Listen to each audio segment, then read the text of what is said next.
You've been quite down, quite critical of Liverpool, obviously, still looking, well, they were before this game, looking for their first win in 2017. Was this the real Liverpool? Yeah. If you remember, I said on Friday, I wasn't worried about this game. No. Because I knew Liverpool would turn up. Did you pick them to win? I didn't pick them to win because, okay. hey, listen, seriously, why?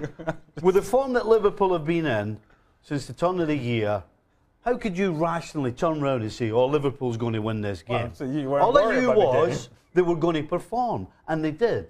All right. And they deserved to win the So game. why do as they it turned perform out. against bigger teams, yet struggle against your Swanseas and your Bournemouths and your Burnleys? Well, because they're just a little short as a unit of being top class.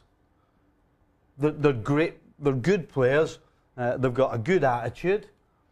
But when they come up against teams that they should beat, they show exactly what they are. They can't get up for it properly, and they don't perform. Spurs, meanwhile, you could argue the complete different. It seems to be when they're up against big... What's wrong with them? Do you know, I've been saying all year that I think we'll find out, or we would find out after Christmas, whether Tottenham had learned from the experience of last year.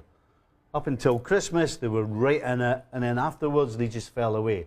And we all blamed them, and certainly I did. I blamed it on inexperience.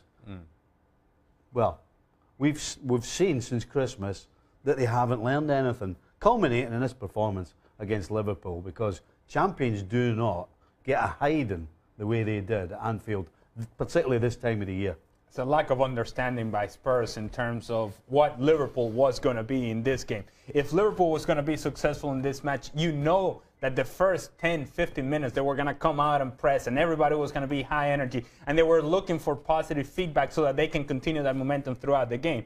And what was Spurs doing? They're trying to play out of the back.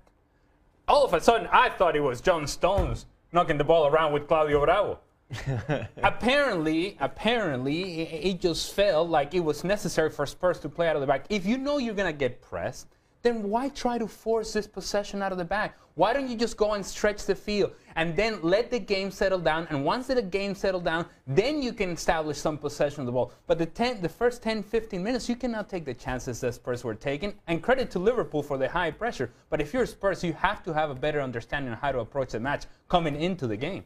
In Spurs' defence, Spurs are without Danny Rose, who's been arguably their best player, one of their best players, and also without Toby Alderweireld. And then you all of a sudden trying to patch holes.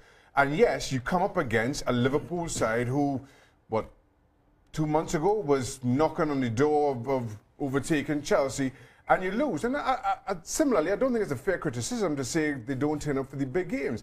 This is a Spurs team that a couple of weeks ago beat Chelsea at home. No, that's so you lose to Liverpool, a very rampant Liverpool.